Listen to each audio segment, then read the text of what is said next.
tried to take out some of the insurance and the conservativeness. We have done that through, we'll talk in a second, IAs over time. And this is private school tuition proposing here. What we've done is taken it out, any relative to residential. So the residential that you see budgeted is an actual, every private tuition is actual except for the one that's identified as anticipated. But to that point, Chip, I think we're increased just to special education alone, right? Correct. Okay. Yeah.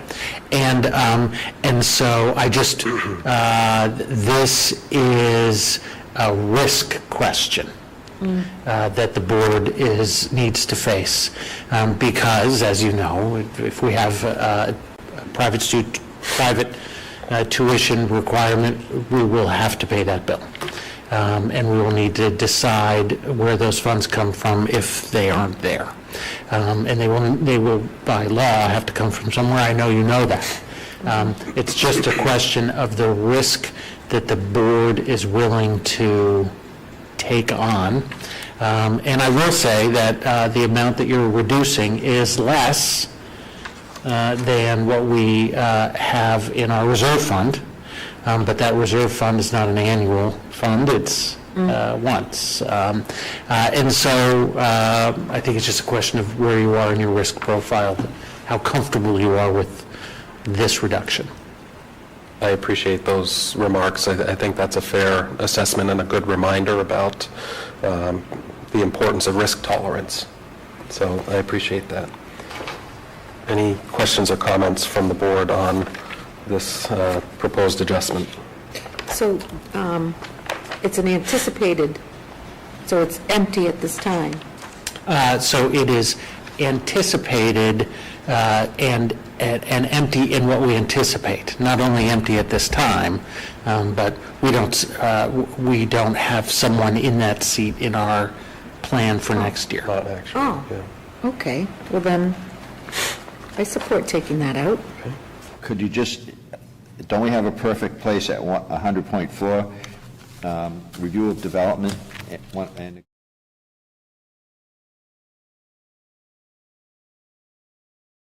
of non-standard? And just to be clear too, the proposal would also, What you wanted to do? That would have to come in for planning board review if there's any movement of the primary structure? Well, Is that the intent? yeah, it definitely wouldn't be under reach.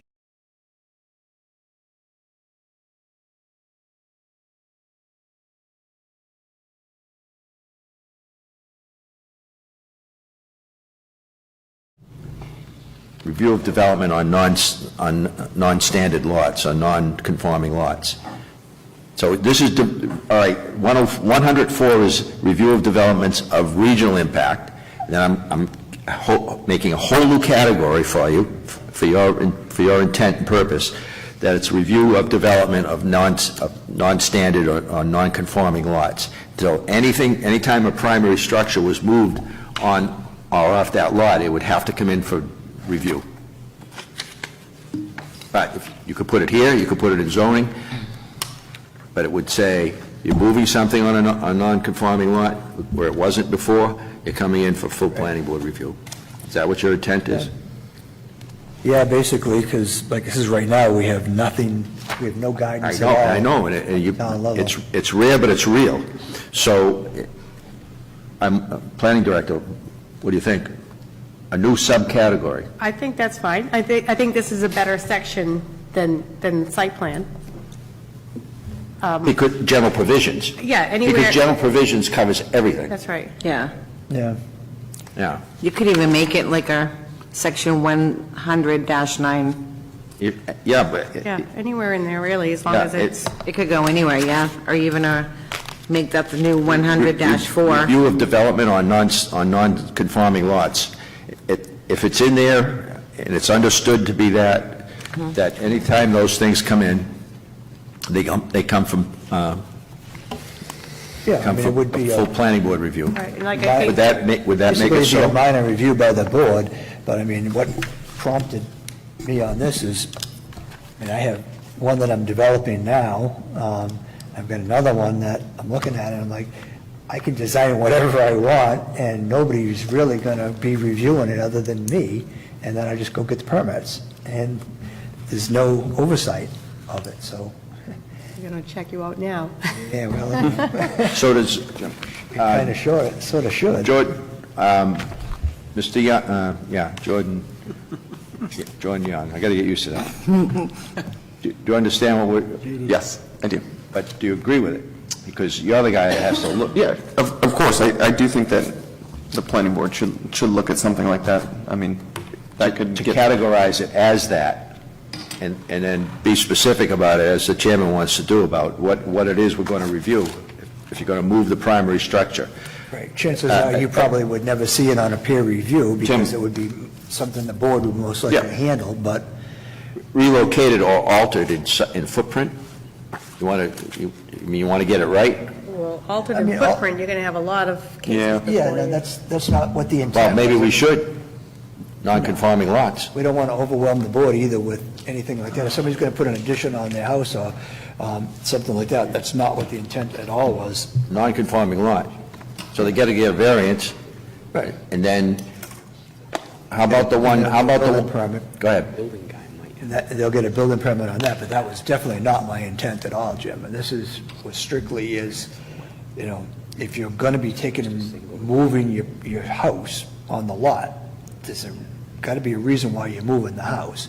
It's in the way of doing something, and in a case like I'm looking at one of my lots, I'm like, all right, well, I might have to literally get the house out of the way to get a well truck in there, and then get my septic system location, so it's completely altering a small lot with no oversight from the town, other than give me the building permit, and, get the variance if I needed a variance. But if I can meet my setbacks, and the ZBA doesn't really look at anything other than granting the variance. They're not looking at a site plan and what is involved in it. So I certainly don't want to overwhelm the board and overwhelm I don't think the board has too many The- cases. general public on, How many times is this going to happen? It's only going to happen on non-conforming lots. right, maybe once a year, maybe not even on a particular year. But if you start doing additions and alterations of the building, then it's going to happen all the time. That was not my intent. So you don't want to add relocated or Alterations. size? Right, additions, alterations, no. No. No, just relocating. Most likely, if you're going to be relocating your building, you're going to go through that expense. You're probably going to be changing the size of it anyways, because that's where you're going to go in for your variance and get your size. But, I mean, All right, it seems rather limited, but if that's all you, if you're good with that, we can see what it does. It's also in land use, and we can always add to it if we have to. Yeah. Again, Mr. Young, what do you think? I agree. I think the change of square footage is going to cause a lot of people in front of you. I agree that if you're moving a structure, that you should come in front of the board just to make sure it's not in a wetland boundary or anything significant, and it should be rather quick, just a rather quick review. But if there's other people that believe that changing the square footage or maybe a certain limit of square footage, then they can speak now. Well, the way our zoning reads now, for non-conforming uses expanded, it needs a variance. So they would need that automatically, am I correct? Yes. they need a variance, but then there wouldn't be any review of, That wouldn't get a Boards. review. Huh? That wouldn't get a review. Right, but at least new construction on a previously undeveloped lot is going to come with a new state-approved septic design. They're going to have to show where the house, the septic, the well, all fit on that lot. So that's a little different, I think, than what he's saying, where they're just going to move a house using an existing system. We don't see really any new site plan done for it.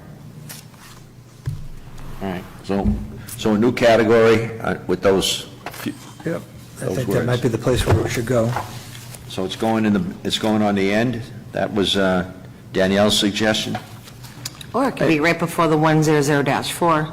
Do you want me to type something up and put it together and get it over to Jen, and then, It sounded, well, Or if the- you wanted to, it sounded like Jordan was going to do something. I can do it if you want to do it. no, I don't, it's okay. I have a letter. Really? You're the engineer, so, You've already got stuff coming now. no, mine, it'll be like a paragraph long, so, Well, I just already have to write up a letter anyway, so I can include this as well. absolutely. All right, you're doing it? And do it all that free time, Daniel. After it comes from you, goes one more public hearing, Right, when you guys are ready and you let me know Just to when you vote it want in. to and then it's schedule a public adopted. hearing. Yep. At the following hearing, right? Right. So 2 hearings out after we get your letter, to adopt Well, all one these more. changes made tonight.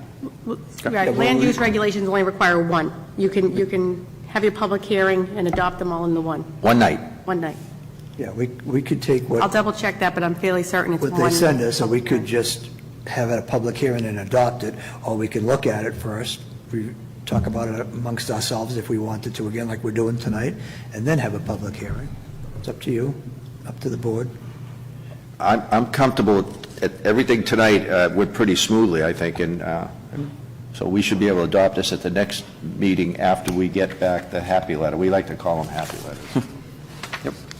He knows that now. Yep, a couple times. Okay. I think that might, what else you got, Jim, anything? No, I'd just like to thank Mr. Wing for coming down with Mr. George. Yeah. Mr. Young. I'll get used to it. And for your input. You made some good changes. Thank you. Of course. Joe, what else do we have? We have, no, well, I mean, no, before, are we going to carry Mike's over? Yeah, Mike had a couple more updates on his too, so should we carry that to the That's next zoning. meeting? This or- is Mine is in zoning. zoning, we're going to carry that over. Oh, you're already in November. zoning. Oh, I don't have my glasses on, I'm blind. So we want to take this up in November, What's that? the zoning change? We're Take going to that hold up off in on zoning first until meeting in we Okay. get November? our subdivision regulations Okay. tightened away. But and just then, if everyone can look that over to look Yep. at what I thought, especially Danielle, who's good at cleaning things up. I make a motion to adjourn. No, Nope, not yet. Did you really say no? Who said no? I don't know. I'll second that. Am I seconding the We motion have a to motion and adjourn? a second on the floor. Oh, come on, guys. We have a motion and a second on the floor to adjourn. All those in favor, say I aye. thought Mike was going to I thought Mike had something to say. Did he, That was on zoning. It's on zoning? No, it's not on zoning. We're going to do zoning later. Well, then it's on, let's hear it. okay. You give me 2 minutes? What's that? Give me 2 minutes? Pull the mic up close, though, Mike. Yeah. Give me 2 minutes? Read something and then ask the question to the board? Yeah. Okay. Go ahead. The town has designated Old Bridge Street as a scenic road. During the preliminary design phase, Quantum will present the proposed project to the planning board in a public meeting to receive comments that may be incorporated into the final design. So my question to the planning board, did the Abbott Bridge and its subsequent bypass ever get presented to the planning board for input? And if it did, when? No would be a simple answer. No. Okay. No. Thank you, guys. Thank you, guys. Thank you. I think the answer to his question is, we didn't have review of that, No, we didn't. but we were supposed to, according to your reading from what, Mr. Chairman? I am reading from Engineering Study Old Bridge Street, Abbott over Beaver Brook, submitted by Quantum Engineering, August 4th, 2016. I've got the study. I can add to that a little bit. It is my understanding that at the last informational meeting that we had before the Board of Selectmen, they did confirm that they do know that it's a scenic road and that they do need to come before the planning board for input. So that will still happen. It does need to still happen. Before the final plan is submitted, right? That's what it says. That I don't know the answer to, but I know that they do know that they have to come before this board. And you're right, I've read a lot of the older minutes, too, and it was brought up in earlier studies that they had done, engineering studies, that they know that they do need to come before this board because of the fact that it was deemed scenic because of the bridge itself. Is there a lingering question about the scenic qualification? Is it still, is it in fact It is in fact deemed a scenic road. scenic road? It was done at a, by warrant, by ballot, and it was deemed scenic because of Abbott Bridge. But it is a scenic road.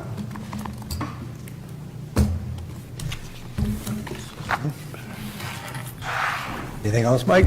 Nope, that's it, thank you. Does that satisfy your question, though, the answer? Yep. All right, so we still have a motion on the floor, a second. All those in favor, say aye. Aye. I'm also aye, opposed? Okay, we're adjourned.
Good evening and welcome to the October 5th, 2024 Board of Selectmen meeting.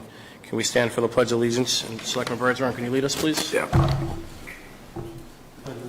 Chair, the flag of the United States of America and to the republic for which it stands, one nation, under God, indivisible, with liberty and justice for all. You did say October 15th, right? I did say October 15th. Has everybody had the opportunity to review the October 1st meeting minutes? Does anybody have any changes? If not, I have a couple. On line 258, it says that the town administrator, Rourke, said my title was engineer. We actually wanted to say environmental regulation compliance specialist. And also Long Pond was referred to as Long Island Pond on line 277. So if we can make that correction. And in that same line, the structure is not addressing groundwater, it is reducing pollutants from stormwater flow. Lastly, on line 283, the town could be fined for Environmental Protection Agency directly. The state/New Hampshire DES does not regulate the MS4 permit since it's a federal permit. Just want the record to reflect that. Any other corrections? Hearing none, I'll take a motion to approve the minutes as written, as corrected. Motion to approve as amended. Second. All those in favor? Aye. I'm also an aye. That is a 5-0-0 vote. Thank you. Is anybody here for open forum this evening? Seeing none. Okay. We will go right on to Ms. Snide. Come on up.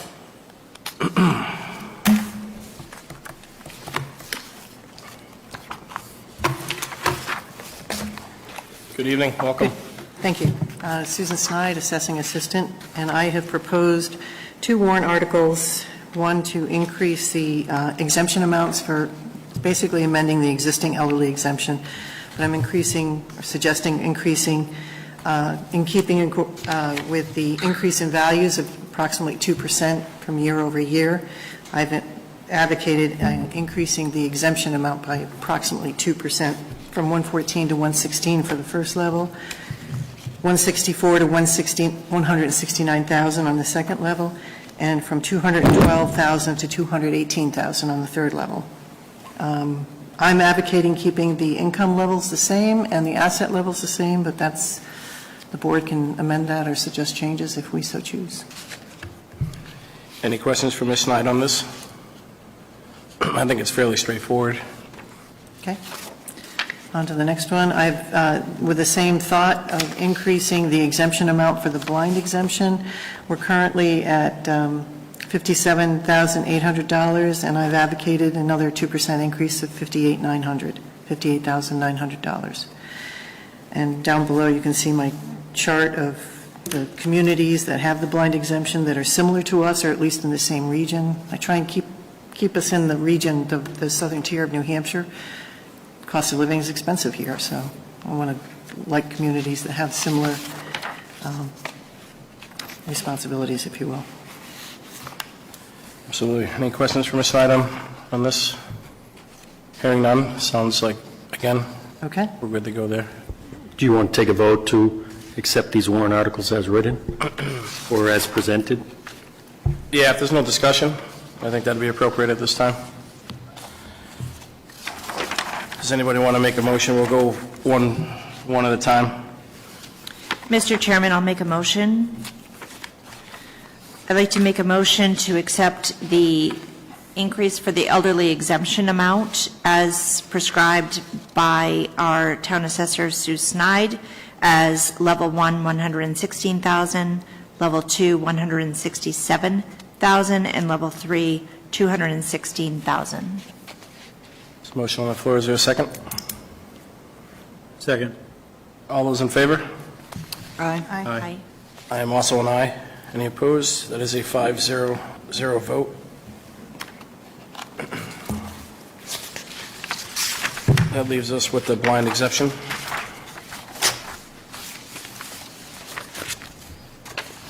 Would you like to make a motion?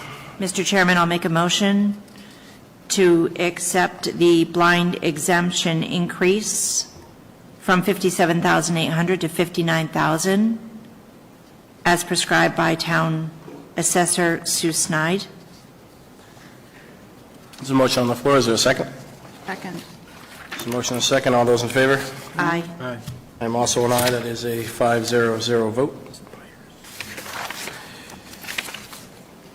Ms. Snide, can we talk about the possibility of a disabled tax Certainly. exception?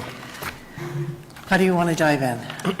With my proposal, with my explanation, with the emails we've received? So at first, I guess I'll read this letter into the record that that Lori Safford had sent us earlier today, and then we'll dive in from the top to the bottom, if you will.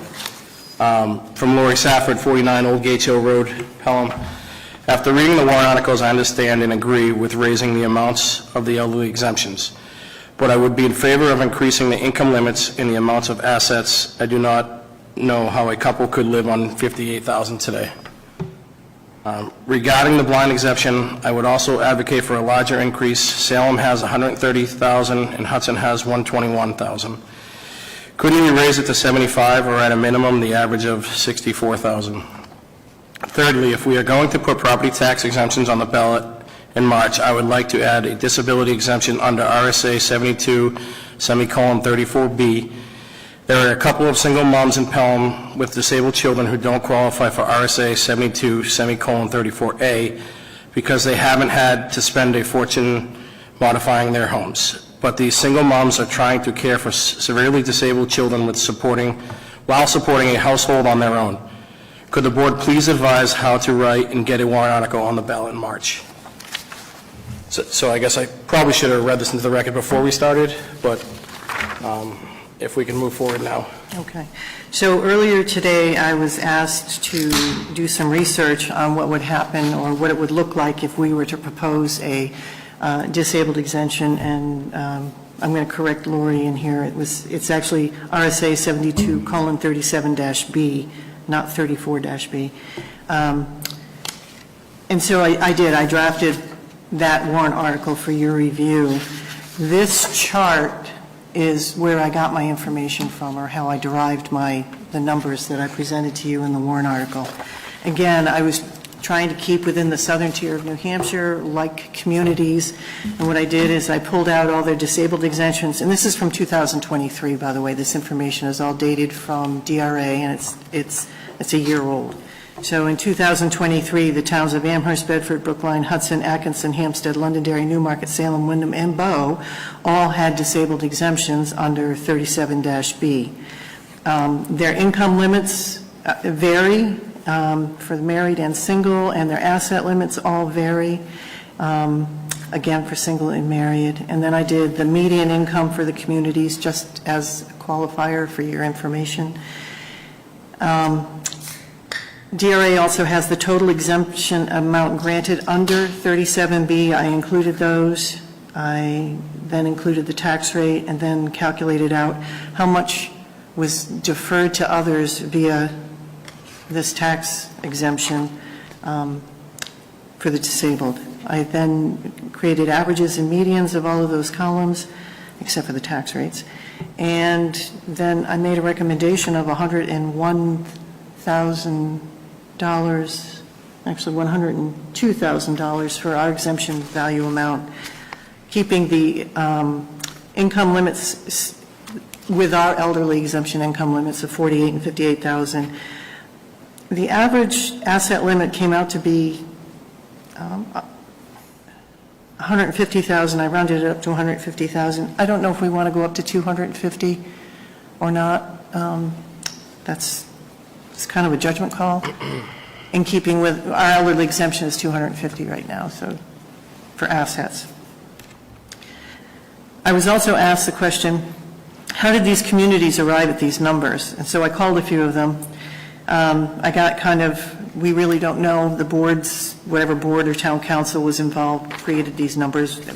Whoever was the office staff didn't understand it. But one person, actually Jim Michaud from Hudson, told me their limit for the disabled exemption is the lower limit of the elderly exemption. So the disabled and the first limit on the elderly exemption in the town of Hudson, and several other communities did the same thing, are exactly the same. Because the way the statute is written, If you qualify under Title II or Title 16 and then you turn 65, then you automatically roll into the elderly exemption program if you have that in the community. Rather than have a huge number for the disabled or a lower number for the disabled and then they, get a higher number when they become 65. And again, it's a judgment call. But several of the communities felt it was in their best interest to keep the numbers the same. So I don't know if the board wants to look at it that way or not. Okay. So, in years past, we've discussed this. I think it's time that we bring it forth with a warrant article. Discussion from the board on, obviously this is something we wouldn't vote on tonight, we'd leave it for discussion for another meeting or so, but I'd like to get a little feedback on how we want to move forward with following the blind exemption, the elderly exemption, or arbitrarily making up a number here. So could people qualify for both? Elderly and, would they get like a double if they're elderly and? No. Once Title II and Title 16, once you hit 65, you become Social Security eligible, and at that point in time, you would then could possibly qualify for the elderly exemption. Right. The presumption is you will.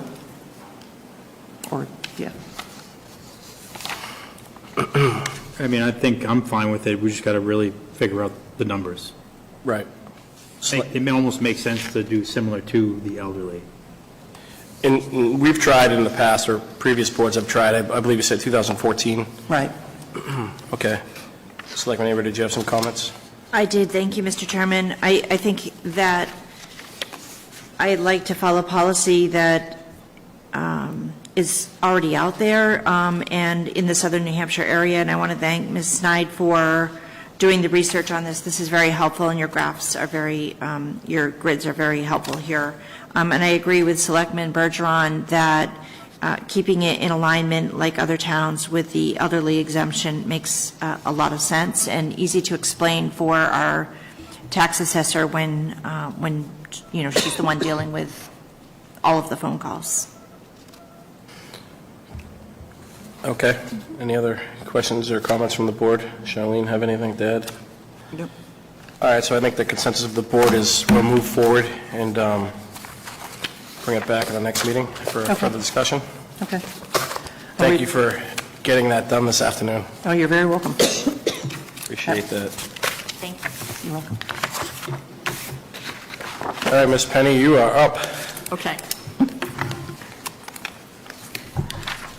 So I believe you all received some correspondence from me on the 6 financial special warrant articles that we may or may not move forward to the ballot in 2025. So what I'm going to do is I'm going to briefly explain the article, and department heads are here on site to answer questions and maybe come up and explain further if they'd like to, or if you are asking them to. I can read the draft warrant language, and then we'll be looking for a request, a tally of votes from the board, if you will, this evening, because these special warrant articles are due to the Budget Committee October 30th, and they'll be voting later in the cycle. These have not yet been reviewed by legal, but I took the language directly from sample DRA guidance or other communities with success, and we've slightly modified. So I wouldn't expect there to be any changes. So I'm going to get started. So the first one is the Fire Union CBA. The Fire Year CBA expires 3/31/25. So the 2025 operating budget does not include the cost items for this contract. I've provided a summary sheet showing the costs and just some general information for the CBA. The wage scale includes increases first year 5%, then 4%, 3-3-3. This contract also includes the introduction of a health insurance percentage share, where this union formerly just had flat rates. So year 1, 6%, and then it's 7% the following 4 years.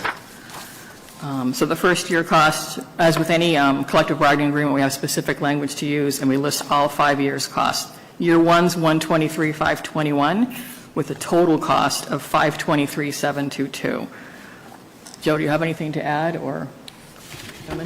No, I think we've spoken about this before. This was collectively bargained between the Professional Firefighters Union in a negotiating group, myself, the fire chief, Selectman Aber and Selectman Tarkisian, as well as Tammy and Joan. I think it's an excellent contract. It gets us through another 5 years and allow us to keep our excellent firefighters and perhaps even attract a few with some of the improved language. So I would wholeheartedly request that you support this warrant article as written. So I don't know, Chief Newman, do you have anything to add, or do you want me to go ahead and read the article?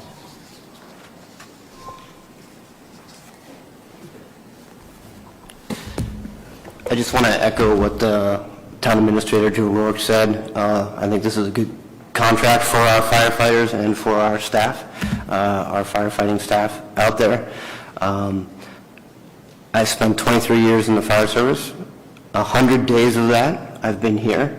And I can tell you that the firefighters in this town are probably among the best that I've had the opportunity to work with. So I fully support this, and I thank the negotiation committee for all the hard work on both sides to get this done. Thank you. Okay, I'm going to go ahead and read the article. Yes. Shall the town vote to approve cost items included in the 5-year collective bargaining agreement ratified by the Board of Selectmen and the Professional Firefighters of Pelham International Association of Firefighters, Local 4546, which calls for the following increases in salary and benefits, and to further raise and appropriate the sum of $123,521 to fund this first year of the agreement. Such sum representing the additional cost attributable to the increase in salaries and benefits required by the new agreement over those that would be paid at current staffing levels. Year 1, 2025 cost is $123,521. 2026 is $128,594. 2027 is $97,367. 2028 is $87,337.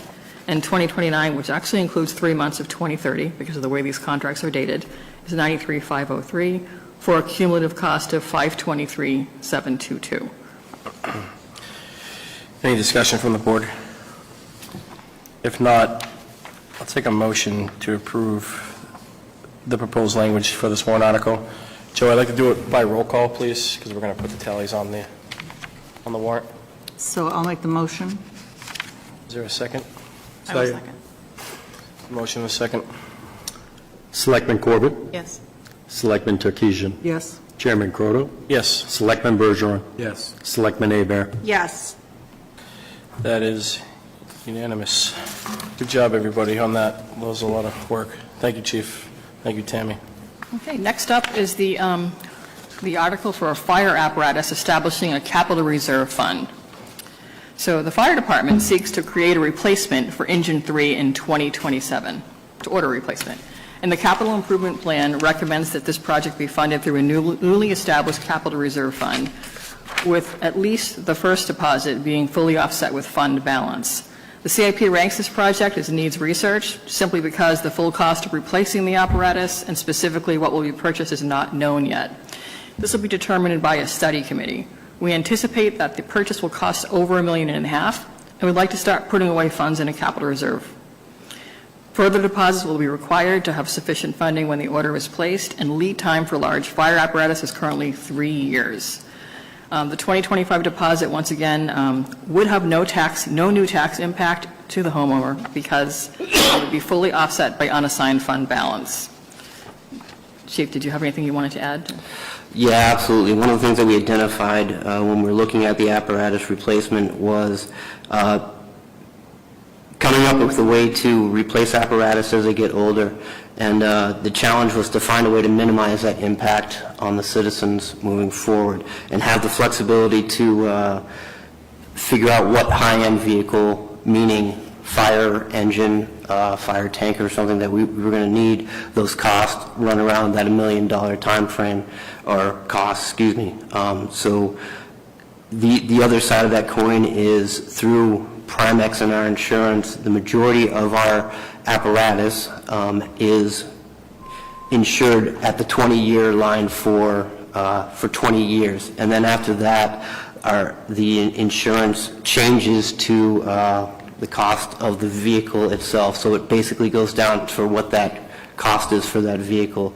So having a replacement plan in place to take care of those apparatus is key to maintaining a good fleet and being able to respond appropriately as we can, so. Thank you. And the reason I'm recommending unassigned fund balance, because you've heard me speak about trying to hit that target of the 17%, which is 2 months of obligations, is because we have not received audited financials yet. They're just a little bit behind schedule compared to where they normally are. 50 or 200 or... For 26, exactly. We go every year before the voters. To get to our goal. Yeah. With no current tax impact. Well, it depends how we go about it. You know, you might fund it with taxation next year. You might fund it with unassigned fund balance. We'll just see where we land. But if we stick with this plan moving forward that the CIP had recommended, then obviously we're using our own money to buy stuff. Exactly. You know, where we didn't spend all the appropriations last year, and we also didn't go on a shopping spree. Instead, we're let it follow the fund balance, and now the voters can decide on what they want to do with that money. And we're proposing $500,000 go to fund this capital reserve fund. We're trying to smooth the tax rate and not have ups and downs with the CIP and this type of action. Excellent. I'm going to read that article. To see if the town will vote to establish a fire apparatus capital reserve fund under the provisions of RSA 35(1) for the purpose of purchasing fire apparatus and to raise and appropriate the sum of $500,000 to be placed in this fund. Further, to name the Board of Selectmen as agents to expend from said fund. The sum to come from fund balance and no amount to be raised from taxation. Any questions, comments from the board? Selectman Bergeron? Yeah, I appreciate you guys doing this. I mean, this seems like a good idea. It makes sense. The only thing I'm concerned about is, will there be a warrant article on what they decide to buy? Because me personally, as a taxpayer, if you're going to be allocating this money and then make a decision, I think the taxpayer should kind of be able to see what that purchase is. So if they basically come up and say, yeah, we want this type of engine, are we going to approve the engine? Because there's been talk around town about possibly a ladder truck. So, I mean, I want the taxpayer to be able to make that decision as opposed to us as a board. You know what I'm saying? So once the account has got money in it, is the taxpayer going to have a bite at what they're going to purchase? So, right, fire apparatus is defined as a certain thing. It's not for a pickup truck. It's not for an ambulance. But it could be a ladder truck. It could be a quint truck. It could be a variety of things.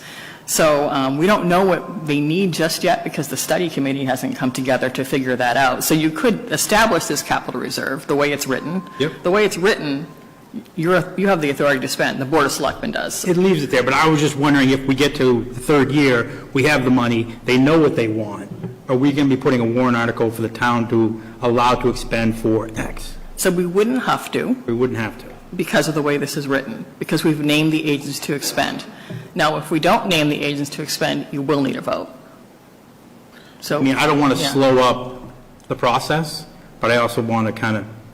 The other alternative is next year when you're making a second deposit, you can always change the purpose of these articles with a vote, with a town vote.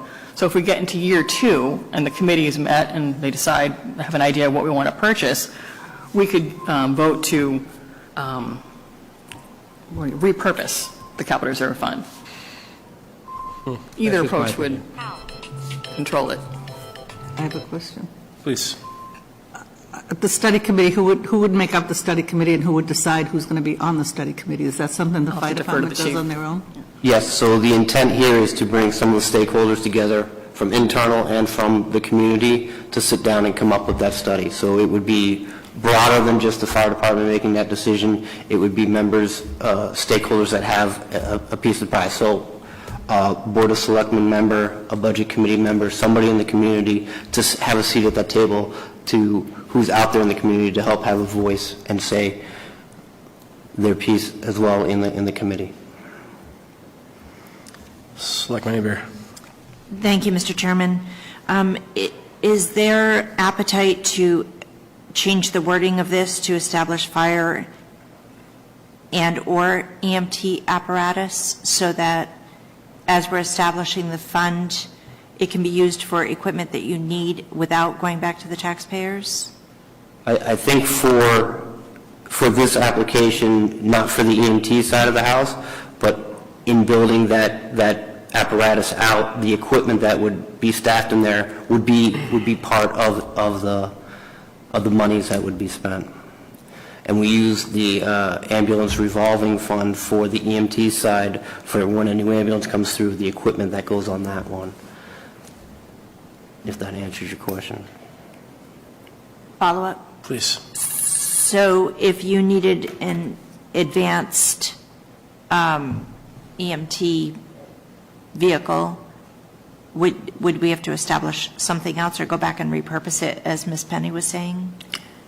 I'm just not understanding. So on the fire apparatus, it's defined as the larger vehicles that we have. So it would be an engine, a tanker, a ladder falls into fire apparatus. If we were looking for an EMS vehicle or something along those lines, that would have to be completely different than fire apparatus. But currently, right now, we run the ambulance revolving fund for the EMS, for that ambulance, and then for our apparatus, this would be strictly for that higher-end vehicle, the larger vehicle, for firefighting or rescue.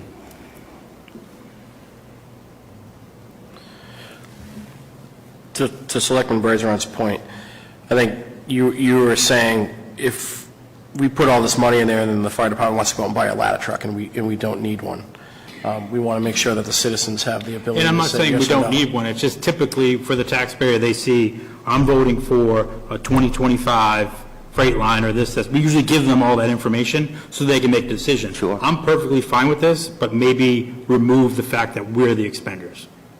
I don't know if that... And we could do that, and then we just go to vote when it's time to purchase. And how bad would that slow the process, though? It will slow because you won't be able to purchase until after, whenever you have enough money, and you'd have to... We've identified what the apparatus is. After the study. If it becomes, an amendment to the article stating this apparatus reserve fund for the purchase of X. If I may, Chairman, too, I would imagine if we have a committee for this, we would have a public hearing portion of it. It would be up to the committee to sell the type of apparatus they would be interested in purchasing, explain the reasons why, and the public would have the ability to comment as such. And then the final decision could be made from there. But I think it would be wise to have public input at that point, particularly on a purchase like this, where we talked about multi-use trucks and things like that, where we should certainly educate people to understand that even if they buy a Quint, which is a smaller ladder truck, it serves other purposes. It's not just a ladder truck. So I think a big part of this, to Selectman Bergeron's concern, would be educating the public. This would take a serious effort at that to answer all those questions so that people don't have reservations when they come to vote for it. Okay. Right. So, does anybody else have any other concerns with this? Tammy, if we never were going to buy an apparatus in the future, we have no choice. But if we don't use this money and it doesn't get allocated to something, it would go back into the general fund? That would require a vote, but yes, you can dissolve a capital reserve fund with the town vote. So if just for instance, if the town kept voting no and no and no, no means no, this would go back? Oh, this year? Yeah. Well, if they vote it down, no deposit happens. And if next year they vote it down while the money's sitting there, right, and you just determine whether you want to wait and add some money the following year, or the following year you want to dissolve it. At that point, you may need to borrow, if it's a large piece of equipment. We'll see.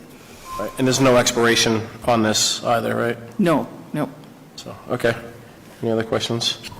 Hearing none, I would take a motion. Mr. Chairman, I'll make a motion. Please. I'd like to make a motion to establish fire apparatus capital reserve deposit with no tax impact pending BOS article decision at $500,000. Second. Could you say that again? I'm sorry. Sure. I'm reading off of the sheet. My motion is to establish fire apparatus capital reserve deposit with no tax impact at $500,000. I'll second that. All right. Joe, can you do a roll call, please? By all means. Selectman Corbett? Yes. Selectman Takesian? Yes. Chairman Croto? Yes. Selectman Bergeron? Yes. Selectman Abear? Yes. Very good. So let me just ask, I'm sorry that I got distracted there. Did we establish it taking the money out of the fund balance, or did we not do that? So we're going to put a warrant article on the, To take the money out of the fund balance, but that wasn't part of the motion. It's part of the article as written Okay. includes that language. So the motion doesn't include that, but that would be an assumption? Well, she did say no tax impact, so I don't know if, why don't we just yeah. go back and redo it? Selectman Abear, would you like to redo your motion to the proposed language? Taking it out of the capital fund. Yes. Mr. Chairman, I'd like to redo my motion, please, and establish a fire apparatus capital reserve deposit with no tax impact by taking it out of the general fund in the amount of $500,000. Do you have the language that The she gave us? I'm reading. The fund balance. Thank you. Maybe it would be easier just to motion as written and not have to say it all. Right. Just Okay, suggestion. thank you. Does Michaela get the notes accordingly? I didn't know if Michaela gets. I'll I can send them, certainly sure. endeavor to do that. Mr. Chairman, I'd like to establish as written the proposed language for 2025 in establishing fire apparatus capital reserve fund in the amount of $500,000. I'll second that. All right. Joe, please. Roll call. Selectman Corbett? Yes. Some state shared revenues. The state of New Hampshire distributes a portion of the highway fund to municipalities each year through a formula based on population and class 4 and 5 roads. The revenues come from the gas tax, which is the road toll, and state motor vehicle registration fees. These funds can always be used for construction and maintenance of class 4 and 5 roads, including the purchase of equipment used to maintain these roads, and they can also be used to implement sidewalks. And so for many years, Pelham has used language just like this. So I usually prepare an estimate of what I think is going to come in. I never know the number. If we receive anything above the amount I proposed here, should the board move it forward, the difference just offsets the tax rate. If we receive less, the DRA will have to modify the article down, just so that we can only establish a fund for highway based on whatever we receive. All right. I'm going to go ahead and read the language. Shall the town vote to raise and appropriate the sum of $350,000 for repair, maintenance, and purchase of equipment and upgrading of town roads to be offset by anticipated highway block grant runs? This special article will be a non-lapsing appropriation per RSA 3274. No money to be raised by taxation. Is there a motion or any discussion, rather? Hearing none, would anybody like to make a motion? Approve the language as, I'll make a motion that we put a warrant on the town ballot to, shall the town vote to raise and appropriate the sum of $350,000 for repair, maintenance, purchase of equipment, and upgrading of road funds to be offset by anticipated highway block grant funds. This special article will be a non-lapsing appropriation per RSA 32:74.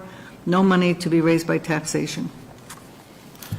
is there a second? I'll second that. And there's a motion and a second. Can we just strike the language as written? You just said funds after town roads, funds after that. Just make sure we don't put that in there. I'm sorry? You mentioned the word funds after town roads, so I just want to make sure that that's, I'm sorry, upgrading of town roads to be offset by anticipated highway block grant funds. Joe, can you take a roll call, please? Yes. Selectman Corbett? Yes. Selectman Tarkeesian? Yes. Chairman Croto? Yes. Selectman Bergeron? Yes. Selectman Abear? Yes. All right, moving on to the police vehicle. Police. Okay, so the police department seeks to replace 7 frontline vehicles in 2025 through a 3-year lease purchase agreement as recommended on the capital improvement plan, and the CIP ranks this vehicle replacement project as urgent. The new cruisers will be used for patrol officers who are responding to calls, and once the new fleet is purchased, the older cruisers will be passed down to the administrative detectives or other town departments, and older vehicles that are currently being used and traded in will offset the cost of the transaction, Now, the CIP had a different cost. Charlene probably noticed that right away, being on the committee. That's simply because of inflation. We had a quote that was from May. We received a newer quote. So what we did was we took the quote received in May, we increased it by 10% and rounded. And that's what we're using for this article, because we need to make sure we have enough of an appropriation to include this. An appropriation just gives you the authority to spend, doesn't mean you have to spend it all if it doesn't happen to cost that much. We're anticipating trades to come in at $6,500 per vehicle, and the police department anticipates trading 5 of those vehicles, older vehicles, out. And due to the town's decreasing debt service as we pay debt down, I have calculated the change in total debt service over the prior. Which is actually municipal purchasing, and I think that's important. I'm definitely going to have to do a campaign to educate the public that the word lease does not mean we'd get these cars, we pay all this money, and then we hand them back. I also think it's important to stress here that those cars are passed down, and when they're passed down, they either go to administrative people such as detectives, prosecution, my administrative staff, the captain, lieutenant, and whatnot, but other vehicles are also passed on to other departments. So I know the highway department needs one of the cars. So we have 7 cars in total that we are looking to replace. 5 of them are going to be traded in from the administrative cars that currently exist. The other 2, it is, at this point, it's looking like the town will probably take those, and that's up to the board and the town administrator where exactly they go. I know the highway department needs one. So it's not like you're just purchasing these and then they disappear.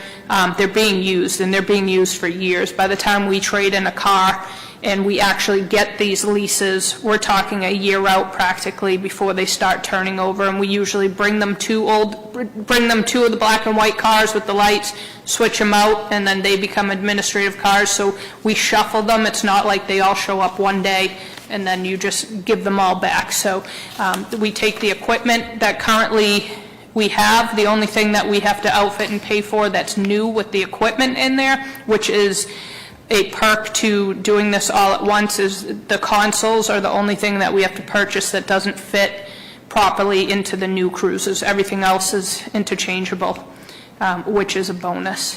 It's a lot of money, but $4.35 for a 24/7, 365 rotation. These cars are running all the time. They're they're responding to calls at all types of weather.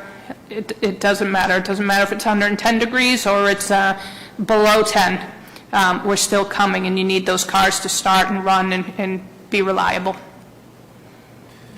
Any questions? Chairman, if I may note, just for people at home, we've been purchasing police cars via this type of municipal financing since, I believe, 2007 or 2008, but it's typically been put in the operating budget. Through research on the RSAs and things, accumulating and approving this type of debt requires a warrant article. So it's kind of a change in how we do the business of it, but it is not a change in how we purchase our police cars. We've been doing it this way since, I believe it is 2008, and the reason it began is because it's safe. However, Tammy and I have gone back and forth probably 20 times over this. I think the word purchasing needs to be put in there somewhere. You could do a police vehicle municipality purchase. No, I can't lock, no, it's a lease. And to help Tammy out, there's some legalese in this where we need that ability to be able to get out of this. This isn't like a car payment per se, it's a different type of contract, and that's as simple as that. There are 2 sample languages I could have proposed. The other one is more like a bond and would require a supermajority, 3/5 vote. This lease language specifically just requires a majority vote. So we opted for this language instead. But all the sample language, and I've reviewed other communities, they all have the word lease. We did add municipal purchase in parentheses. Yes, I did ask for that. I'm like, at a minimum, can we at least put that in there to educate the public?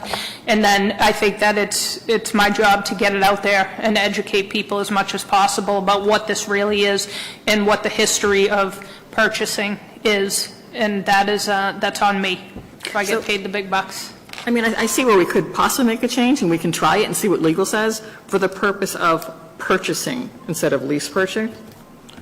I took that lease purchase language right from DRA, but All right. for the purpose, well, I don't think I read it yet. I don't think I read it yet, but let me read it. Let me read it as modified.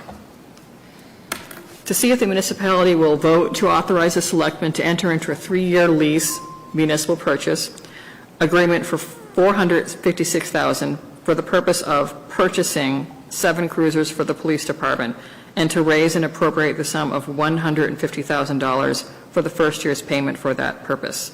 All proceeds from vehicle sales will offset the acquisition cost of replacement vehicles. This capital lease agreement contains an escape clause. I have to say that last sentence, or we can't do the simple majority. And that's one of the key pieces on a lease, opposed to a locked-in finance agreement, is this has a non-appropriation clause in it. And again, it's legalese more than anything. So lease to own wouldn't work at all? Excuse me? Lease to own, that wouldn't work in there? Well, we could say, I have a lot of language here. I could change it to say 3-year lease to own instead of municipal purchase. That's certainly something we could try. Something where it would indicate that how it's put on the books and how it's treated might behoove the warrant article and educate the voters at the same time. So maybe into a 3-year lease purchase agreement. Get rid of the word municipal. The first sentence. 3-year lease purchase agreement. It does, if you read that, for the purpose of purchasing 7 cruisers. So we're saying purchasing a few times just to try to hit that home. Mm-hmm. I'm not sure if anyone has any other recommendations on that. No. I think it's fine. When does the Budget Committee want to vote on these? October 30th. Well, they're voting on November 14th, I think. They're discussing them on November 7th, voting on November 14th, but they want our drafts, if we can, by October 30th. Which we'd have, when is our next meeting?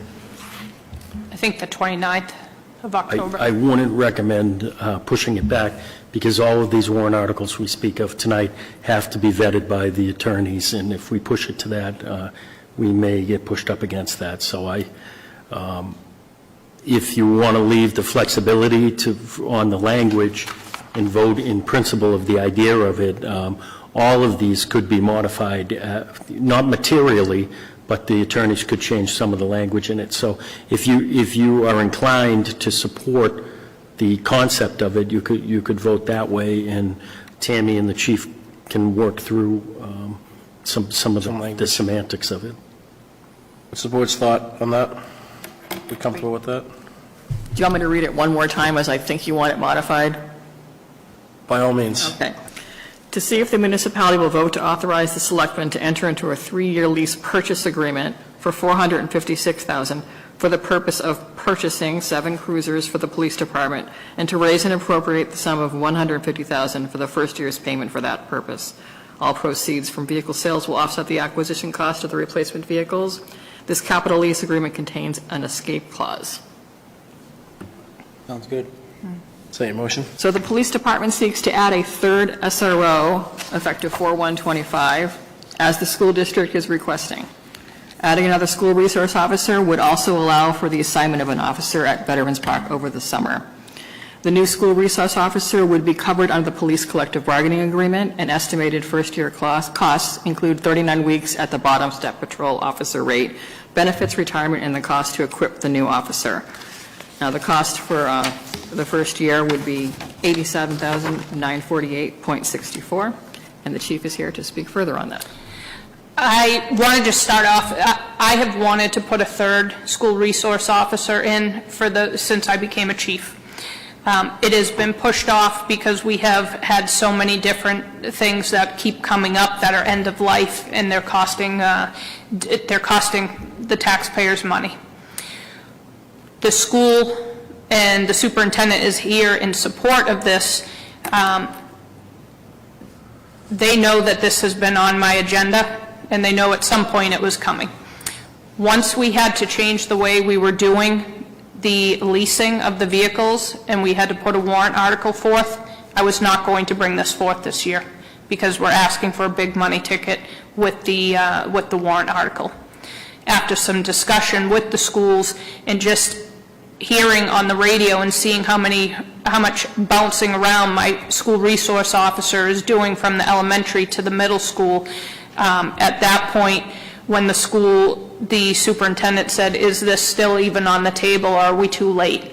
That is what got me talking some more. I spoke to the town administrator, just said that, this is on my mind, and discussing through one warrant article versus putting 2 warrant articles out there. I think this is important, and it's important for a number of reasons. I pulled New Hampshire statistics, and a lot of people say, well, okay, we have a school resource officer in the high school, he's full-time, that's Brian Kelly. I have a school resource officer, Maya Yates, who works in the middle school and in the elementary school. So she bounces around from one school to the other.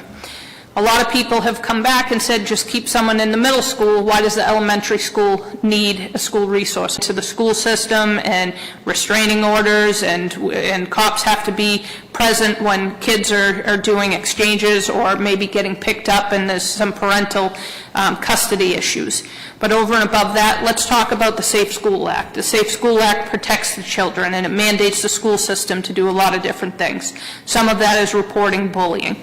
So I pulled the stats from New Hampshire Department of Education, Division of Education, Analytics and Resources, and I just wanted to look at where the state is looking at the statistics coming in.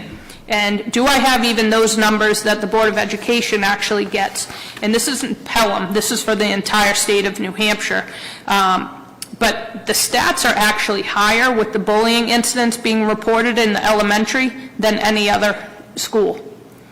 There are breakdowns of actual bullying during the past year even, and I'm seeing statistics higher in the elementary. So why are we getting higher numbers in the elementary than those other schools? Well, a couple things. You're dealing with kids that they're not afraid to necessarily speak up yet and get bullied by other kids to say you're ratting on me or whatnot. They are open to adults. They know adults can help. You get into the middle school, and then you start to see the cliques, and things start to get a little more vicious, I'll call them. Very hard age for kids to grow up in nowadays.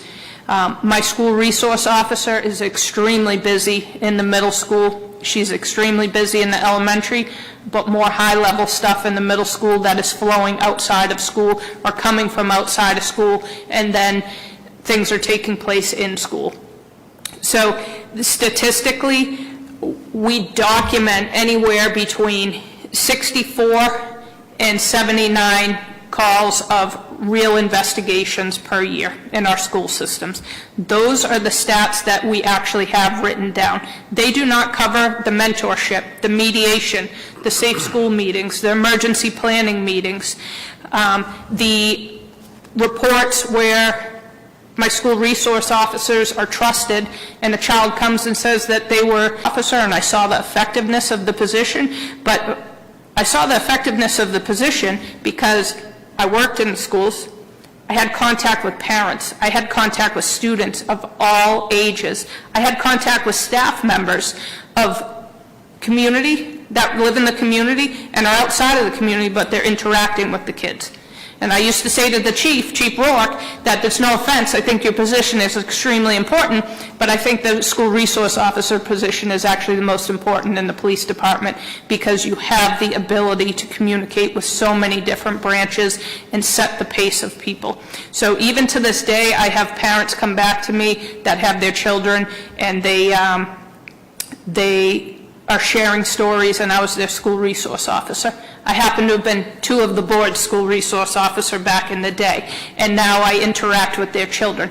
That's what happens. You form bonds, and you're able to open up and get more information. So I'm asking the board to support this. The school district does support it. This is in collaboration.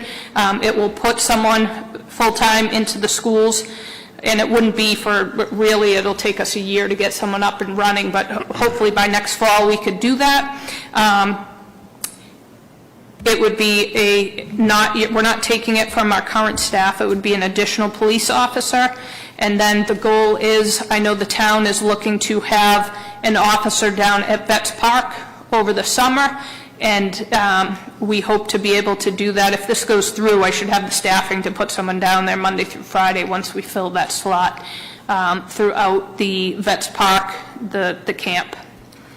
So, long spiel, I know, I'm passionate about it, I believe in it, I think the stats are there, but more importantly, I think, people talk about school shootings, and the position, SROs do not prevent school shootings. They can eliminate that threat much quicker. They actually prevent... Sorry, I'm short, it's okay. I did just want to point out that by having that third resource officer, on those occasions where the district goes into a full lockdown and all 3 buildings do get locked down, it would ensure that there's an officer in every building and that Officer Yates isn't caught between or stuck trying to pick which one. It would, but also, I can't talk tactics, but depending on the type of threat we're dealing with, but this communication, the school resource officer carries a microphone, a walkie-talkie, and is able to communicate with the school staff immediately. So you know what's going on in every single school, so that immediately starts.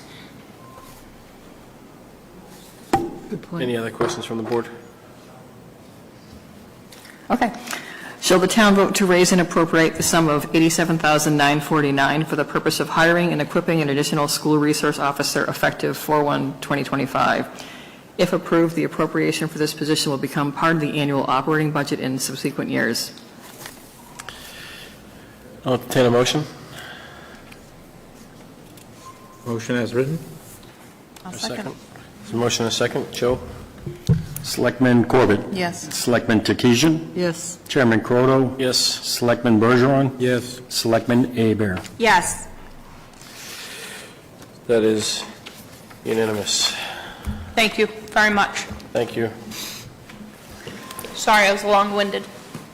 No, you're not. It's expected by now.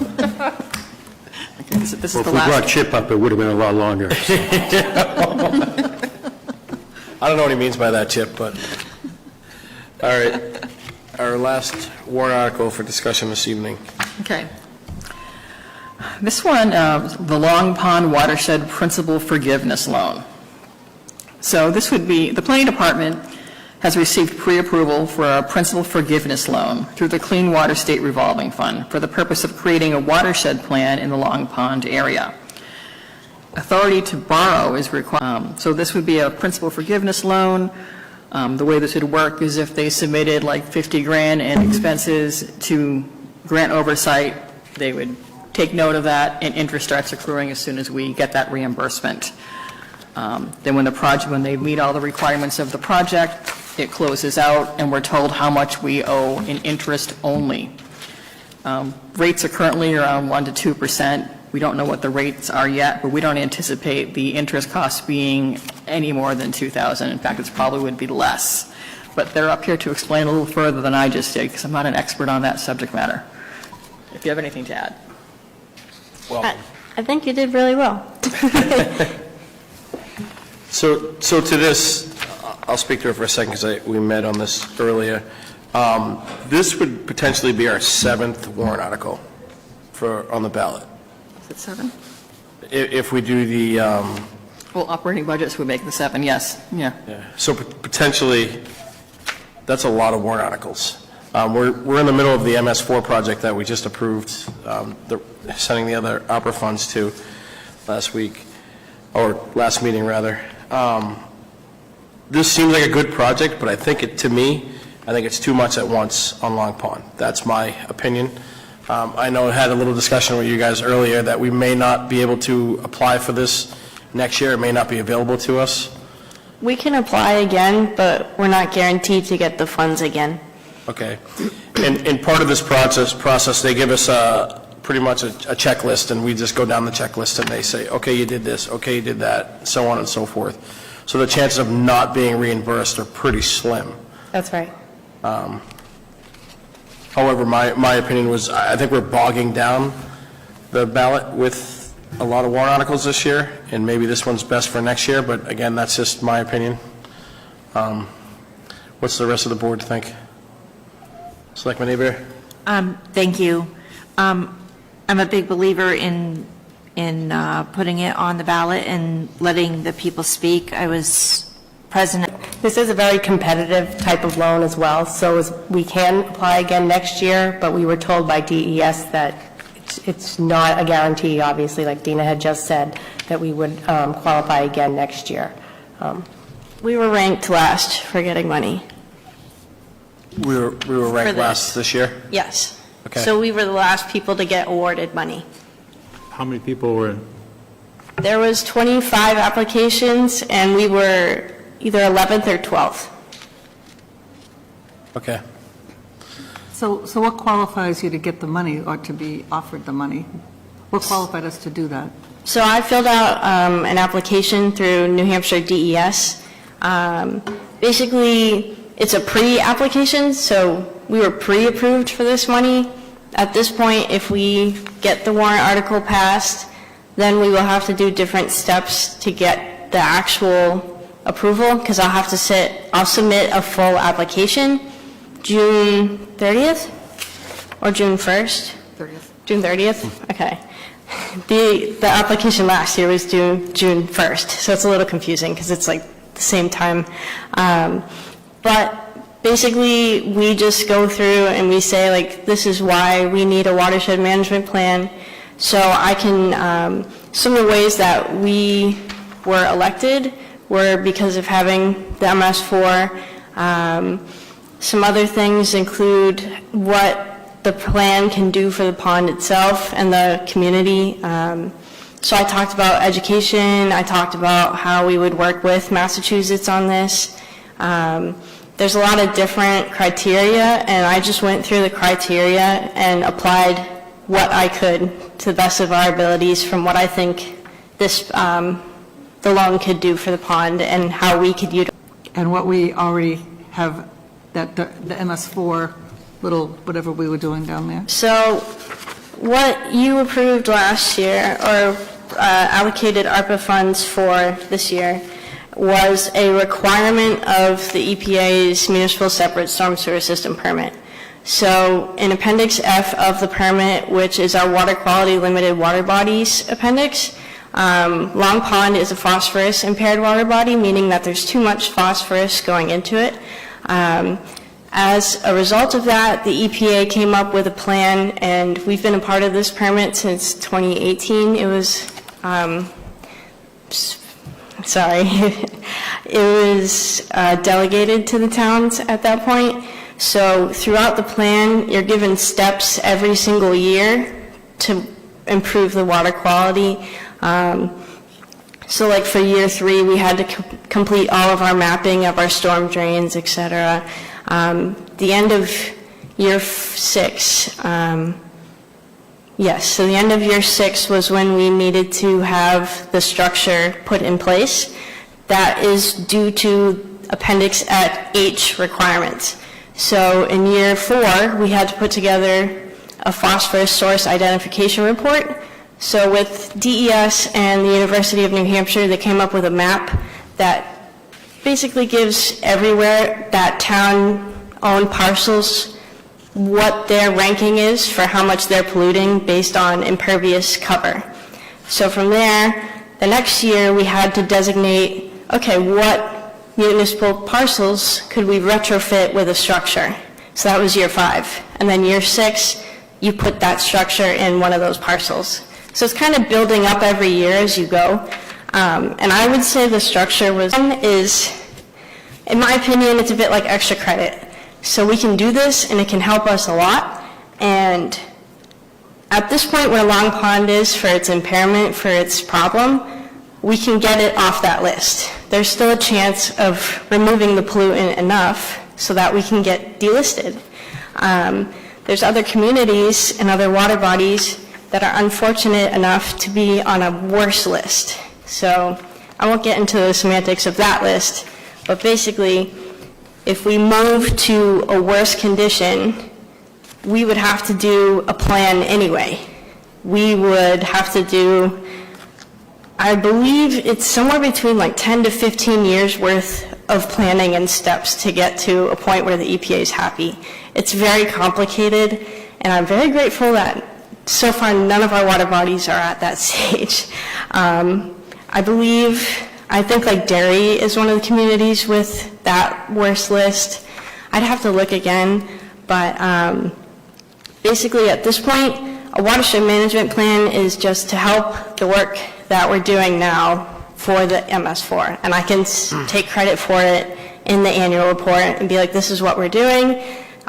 This is the education we're doing. This is what we're doing with monitoring and sampling, because as it's laid out in the plan, you create those different steps. So you create a monitoring program, you create an education program, you determine what. Please. So do we know the result of what we've already approved, done, the MS4, the structure or whatever it was that we put down there? Do we know the results of that? Well, not yet. I mean, that hasn't yet been constructed. We just awarded that contract at your last meeting, so that will be put in. That's the BMP structure. That will be monitored over time. Like Dana said, this is like a master plan of the entire pond, working together with the other towns in Massachusetts. It also involves residents and other relevant stakeholders too, so it's not just us coming down and being like, you have to do this. The residents will get a say in the plan as well, and they're invited and encouraged to participate. So does the plan just include the property that we own? No. No, it would be a plan of the entire pond. It would be the watershed itself. Right. So that includes Massachusetts. The whole area extends up to Sherburne, Spalding Hill, and then down into Dracut and Tingsboro. And like Dina said, it's very much like a master plan, so it would be giving you a lot of best management practices to do around the pond, recommendations on septic systems near the ponds. They were talking about some towns have determined, that maybe you find a lot near a pond that you can put a community septic system on further away from the pond and put multiple houses on it, so you don't have all these septic systems, in close proximity to the water, causing the pollutions that we have now. So it's this type of loan. So something like this couldn't be done on any of our other ponds because there's no town property on the other? It can be. I think it can be. I think the point of choosing Long Pond is because of its priority for the MS4. Right, that's what I was going to say too. Right now, this one is considered high priority because it's an impaired water body, that in Beaver Brook. Selectman Avery, you got a question? Yes, thank you, Mr. Chairman. So this $100,000 is something that is a loan that we take, it's forgivable, and that's the end of it. There's no follow-on. Next year, we're going to continue to do this, this, and this, and now the taxpayers have to pay for it. Is this something foundational that we're going to be building on that is going to require tax-paying dollars? Not at this time, but it may. The plan itself may have recommendations moving forward that would potentially cause something that the voters would vote on. Like I said, it's like a master plan. But there's no obligation. There's no obligation. The only obligation would be the interest. That's correct. And just, Charlene, one of the concerns is that we have the Veterans Park there. We have a lot of kids there every summer. And from speaking to Dina, there's a phosphorus problem there. So water quality is kind of acutely important to us as a town in that particular location. So I think it's a good choice. Physical, tangible piece to it. It's a plan. Selectman Corbett.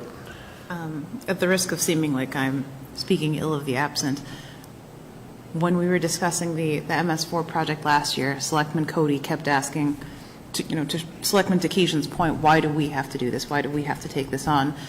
In that this would be more of a master plan that involves so many more stakeholders, this could be that remedy that we're looking for that finally gets that same level of involvement and buy-in from abutting communities by having this collective master plan that would spur action by all of those abutters who are also contributing to this phosphorus issue. Thank you. I have one more thing. The town of Salem did recently do a collaborative master plan, well, not a master plan, watershed plan, with two abutting towns as well, and they went into Massachusetts also. It was Atkinson and Haverhill, Massachusetts. Any other comments from the board? Selectman Bergeron? So just to be clear, if we sign up for this, we're not going to be approaching any people that live on that water and forcing them to do anything? This is all voluntary, so anyone who wants to be involved can be involved. We can encourage things. And If you find that, all right, we're getting a lot of like fertilizers that's causing this, you can no longer fertilize, which that's probably already in play now. I know in some plans, they give regulation recommendations, but it's nothing that would be like, you have to put this regulation in and ban all fertilizers. It would be a recommendation. Do you know if the Long Pond Association supports this? Yes, I spoke with them when I was first applying, and they seemed very excited. We could see if the other pond associations would be interested moving forward. Right, but and to your point, yes, a lot of the recommendations we get out of this plan could be shared with the other pond associations as well. Follow-up? And before I vote on this, I'm looking for more of a stronger commitment of words that we will do this and we will do that instead of we could and maybe, because and also the forgivable loan piece, are there any requirements with that? Yes, so the EPA has a specific set of criteria for what a watershed management plan is. If we don't do any of these things, we don't get forgiven for the loan. So if you want me to read them to you, I can. Mr. Chairman, is it possible to delay this vote tonight for us to review what I heard was the EPA? I didn't see that in my packet. Was that in my packet? The EPA? Well, it's just like they determine what a watershed management plan is. So they give the criteria, but the funding itself is distributed by New Hampshire DES. So they make sure we stay on track with what a watershed management plan is and what it should be accomplishing.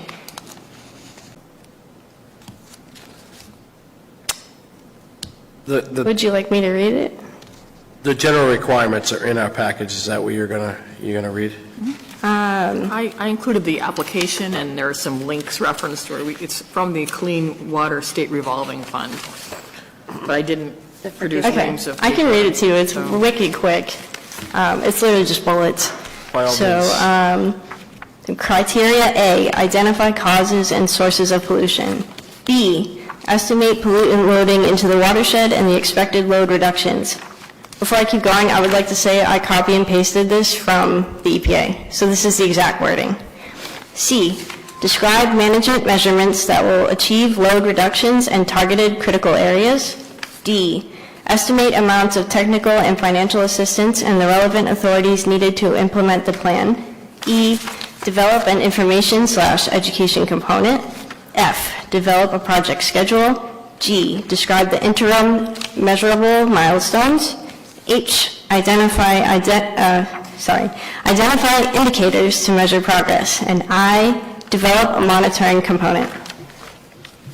So that's the basic building blocks of a watershed on what you want to do, but those are the absolute bare bones for what you need for a plan.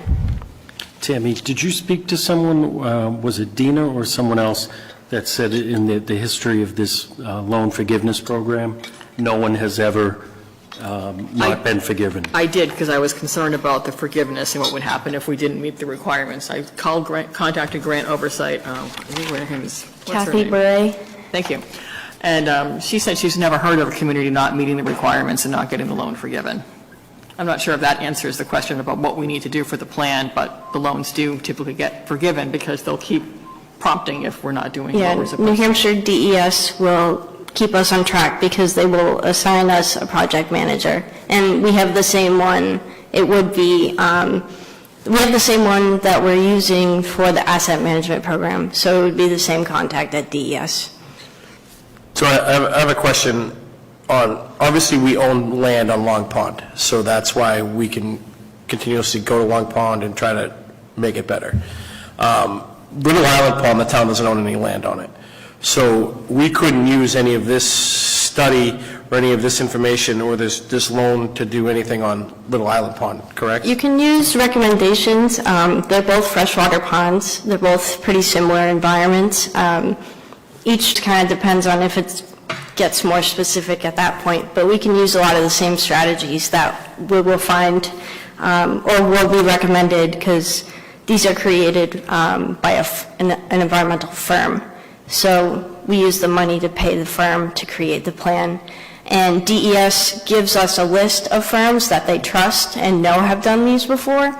So as Tammy said and Joe said, it's very unlikely that we wouldn't complete this. And Tammy, the interest rate is potentially around 1 to 2%. Is that? That's what they've run at historically. We don't know what's going to happen with rates, though, over the next year or so. Okay. That's probably a fair assumption, though. Right. Can I ask one more Please. question? So the $100,000 loan would be used for what? To pay for educational material, to pay the engineer, to do pay what? for the entire plan, and it's up to $100,000. So we would have to put out an RFQ or an RFP and find out, how much this plan would cost. So it may not be $100,000, but we're approved for the entire amount of $100,000. So the Pre-approved. $100,000 that you're going to use is to pay for the plan? This is for a watershed Not plan. any printed educational material to hand out? It may be a part of it. Information nights, stuff like that. That's where I'm guessing it's probably Yes. similar to. It's very similar to a master We plan. paid, what, 80,000 for the master plan? Yes. So it's probably similar to that. So it would be like paying the $80,000, only getting reimbursed for it? Yeah, exactly. We would pay interest, the very low interest. On what we use. And we get the money up front, correct? You get reimbursed, similar to the projects we're doing with DOT. You pay the fee, and then you get a reimbursement. Okay. Selectman Avery, do you have a question? Thank you, Mr. Chairman. So on page 4, the eligibility of costs that are covered is 30%, up to 30% of the design. Does that mean that they design only 30, they only pay for 30% of this design? And then it says equipment purchases, software purchases, are we? No, I think you're looking at, maybe looking at the asset management grant. Yeah, I that thought I sounds attached different. the application for the loan. Maybe I did not. I see the application. Is that the guidance document? I know with stormwater infrastructure and planning, that's where the design part comes in, but with a planning loan, it's specifically for planning. There's and Jeff Brunel, they're both members of the Clean Water Committee. Rich is the secretary, and Jeff is a member. Okay. I may have attached something I shouldn't have, but I No, thought this I was- is correct, Tammy, thank you. So sometimes planning could also mean design of a structure. So I think that's where that comes in. With watershed management plans, it's covering the entire plan. It's just not very clearly written here. So the eligibility of costs on page 4, that doesn't go with this? No. So if you look at the bottom bullet, consulting fees, so like I said, they have a list, and we have to do the QBS procedures. But no, I believe, planning efforts can be final design, permitting, and/or construction, or a federal permit requirement. So that's more covering if you're designing a structure and then going from there. Because you can also, with planning loans, otherwise, I don't think you can just use it for MS4 requirements. I think the structure would have been the most applicable in this case. If this goes through, is this going to increase your, you can hold on to that, I don't need it. Okay. Is this going to increase your workload significantly? Well, this would fall into my workload. This is kind of building on to the work that I do now. Okay. Thank you. Where does the board stand? I'll go off topic for a second. I do recognize that our water bodies in town need help. I've been down on Little Island Pond and the water, and I'm not pretending to know anything about what you do, but the water is aging, as they call it. And from 5-6 years ago, going into the water and it was clean, now it's mucky and there's milfoil and there's stuff that's happening down there, and you can just tell. So it's definitely something that we need to be cognizant of. I just wanted to throw that off-topic conversation out there. Where does the board want to go with this? If this pond gets any worse, we're going to have to do this anyway, and then there won't be funding for it. So, I mean, if we have this chance to get this study funded now and prevent the pond from getting any worse and then having to do this and pay for it up front, I think it seems silly not to jump on this opportunity. Selectman Takesian. But my understanding is this is not doing anything in the pond, this is just a plan. Well, we're identifying the causes and sources of pollution, step one. So we can go from there already and target that. As well as providing education to the property owners that all are around the pond. And then from there, we also create a monitoring component, so then we can monitor our progress as well. So I guess basically what you're saying is it would provide us with a clear plan on how to help the pond. Yes. So, Like a more organized, less scattershot approach. and how long would this take place for? Like, I imagine creating the plan takes like 1 or 2 years.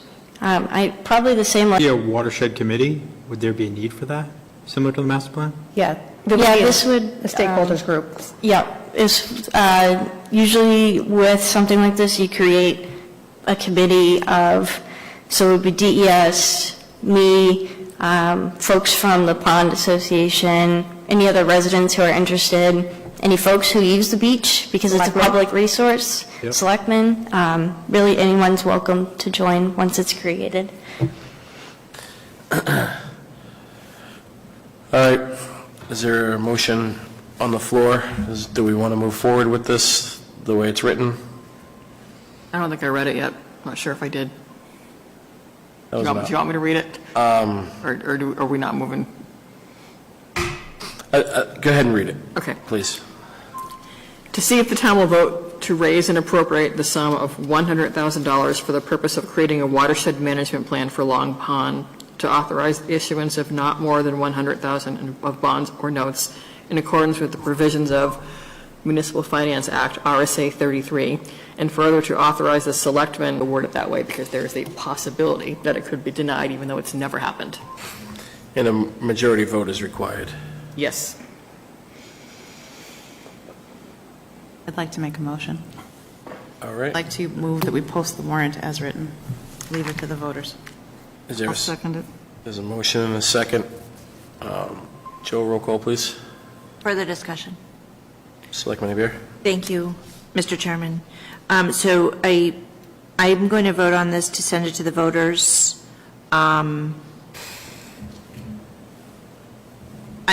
just concerned about growing this position, the environmental compliance officer position. I don't want to be sitting here next year and hear, well, we've increased the workload of this person and now we need 2 people. I don't think that will happen, honestly. Can I interject? I'm sorry. We're actually in the middle of a Hold motion. on one Point of second. order. Okay. So to my colleagues, that's what I'm concerned about, is that we're growing the payroll. If she is confident that she's not going to need anyone else, it's going to be her workload because she doesn't have the guarantee of getting someone else because it would have to come back here next year and be approved by the voters. Isn't that correct? Any new position would have to be approved by voters? Well, there isn't a bylaw to that, but it would have to go through the Selectmen and Budget Committee process, but it doesn't necessarily have to be a warrant article. It can be, but it doesn't necessarily be. Yeah, A warrant article. So I guess what I'm saying is if she She wouldn't be going into this if she thought she was going to be overloaded with work. I don't think I wouldn't do that if I were her. Any? What? All right, let's take the vote. I will tell you, when I originally started, my only purpose of keeping this off the ballot was because of, I think we're putting too many warrant articles on. But I'm in support of it if the group is in support of it. So, Joe. Selectman Corbett. Yes. Selectman Takesian. Yes. Chairman Croto. Yes. Selectman Bergeron. The purpose of expanding my role. So I feel like this is a great fit for expanding my role, but I feel like it won't be too much because I already do this kind of work. I think when I was thinking of expanding my role, it was more like my participation in the well committee, things like that. I feel like this already falls into the work that I'm doing, so I feel very confident in taking this project on. Can I just say, too, that this requires a 3/5 ballot vote. It's 60%. It's not just a simple majority. It's right. So you will need to educate the public on the $100,000. Sounds. Any other comments? All right. Thank you. Thank you. Timmy, can you just, for my own clarity at this time, if somebody wanted to come in with a part-time employee, right, it doesn't have to go to ballot. They don't even have to come to us for that. Well, it has to get through the budget process. We did put, obviously, heard tonight an article. We did put, obviously, heard tonight an article, a warrant article for increasing the SRO count to 3. Yep. And that's simply because it's part of As a part-time employees, the Board of Selectmen is the hiring authority. No department head can hire a part-time employee without the approval of the Board of Selectmen. Now, the Veterans Park kind of, we allow for summer help without vetting every single counselor but by and large, we sign the personnel action requests. Okay, just wanted to be perfectly clear on that. So could we hire someone mid-year because they have surplus in their budget, maybe? With Board of Selectmen approval. It always has to be Board of Selectmen approved. Then there's the risk of it not clearing the budget committee the next year, if changes are made like that. Yeah, there's risk. Yeah, if you were to make a mid-season add of personnel, it would have to be added into the following year's budget, and there has the potential for the budget committee to not fund it or recommend not funding it. All right, moving on to the most fun time of the year. It's so much fun, yeah. So this is the time of year they're still awaiting DRA to approve the revenue estimates they provided. I did see today mine were approved, but, things could change. So these are estimates based on what I see in the DRA portal today and last week as far as revenue goes. If I could have slide 1. So this is showing, 3 columns. The first one is, our voted appropriations. We're in default budget this year.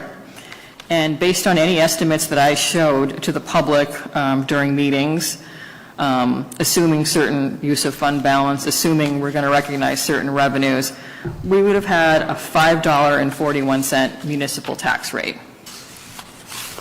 Now, fast forward to today, you can hop over to the third column. I did find some additional revenues to report. We did a little better on interest than I had planned. I thought the rates were going to drop mid-year. That's what the so-called experts were saying. They waited until third quarter to drop the interest rates. And motor vehicles are doing better than planned as well. Got a little more in room and meals tax and highway block grant. We dropped the municipal tax rate down to $5.38.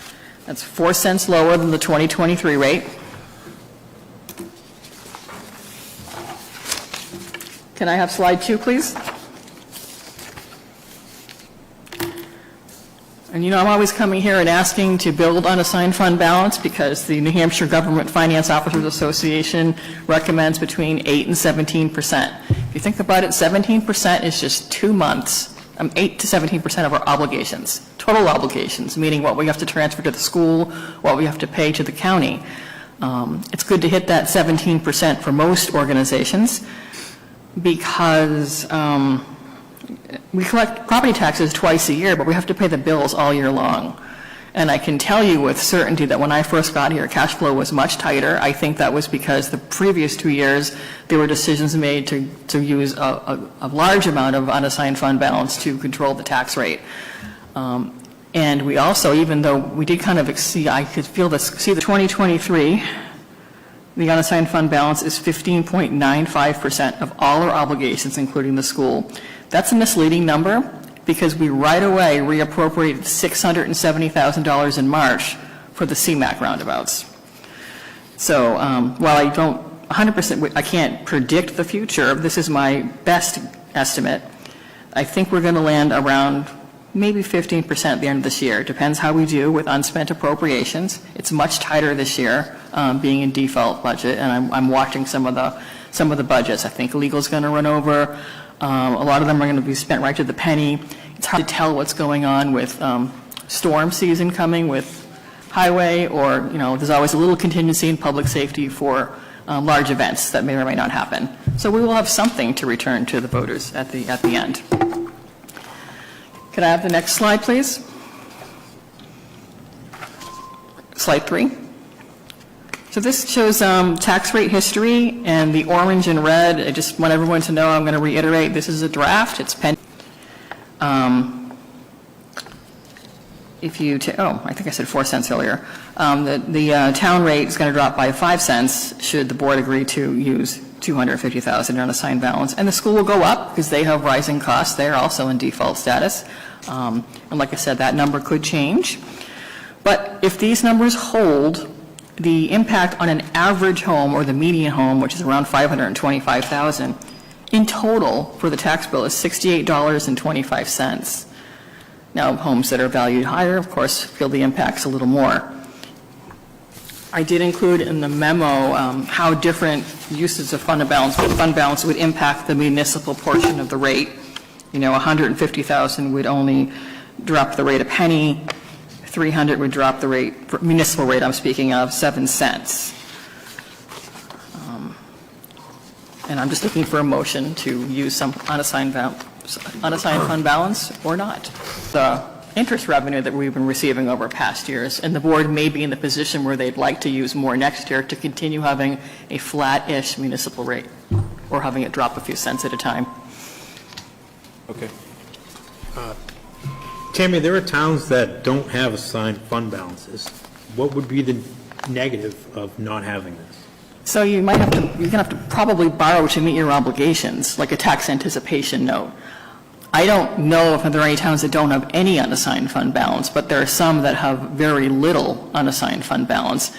And, geez, I think I heard Joe mention that a neighboring communities had to get back-to-back tax anticipation notes because they can't fund their operations. So when you say that, basically they're taking out loans. Yes. To fund theirs. Yes. On interest. Just so the taxpayers at home understand. Yeah, it's a great question. We're borrowing money to pay their bills. Just Exactly. not smart. Yeah. Right, they borrow money in anticipation of. Lay it on us. I move that the Board of Selectmen use $250,000 in unassigned fund balance to reduce the 2024 tax rate. Second.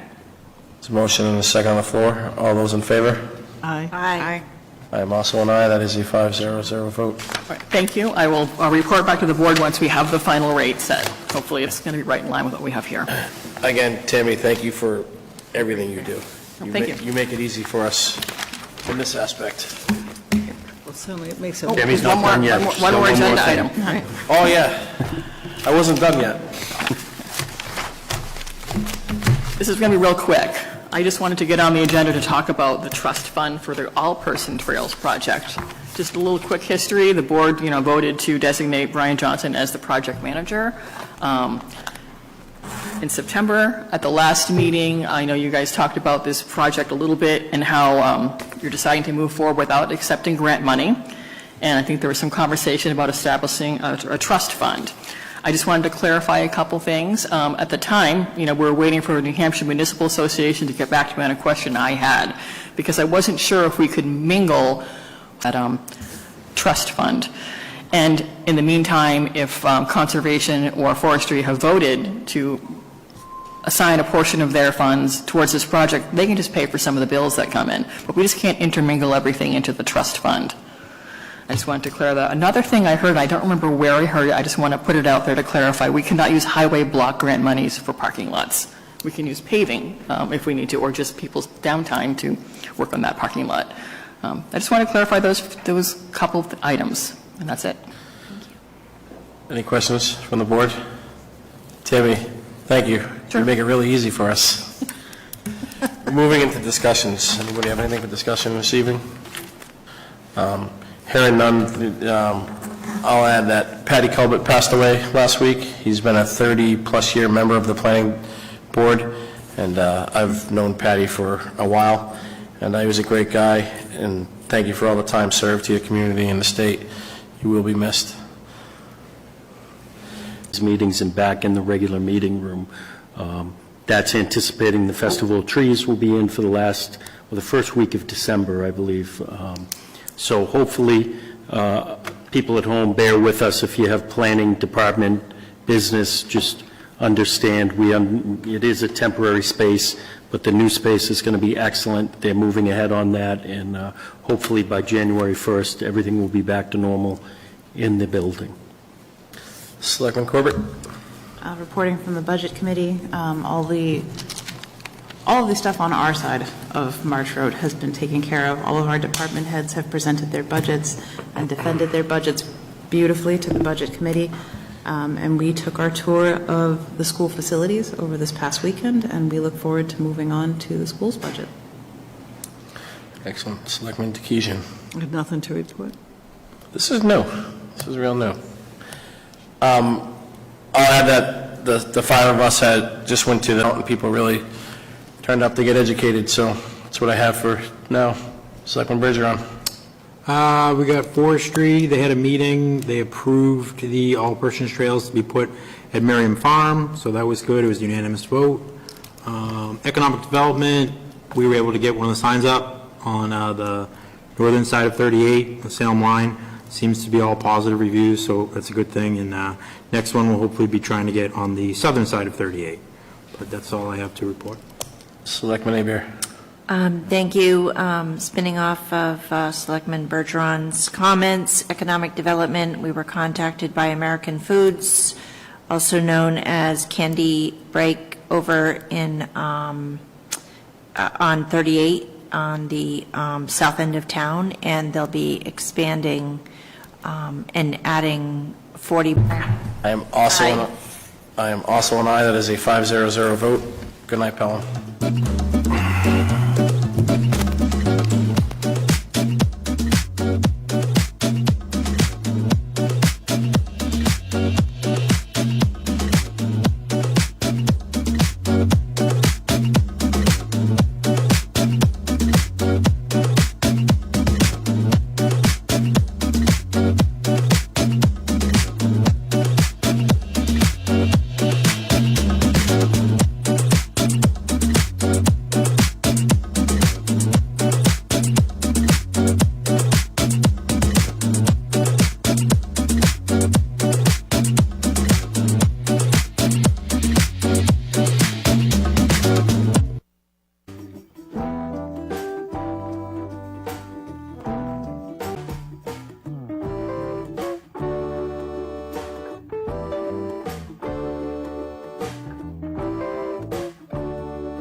you.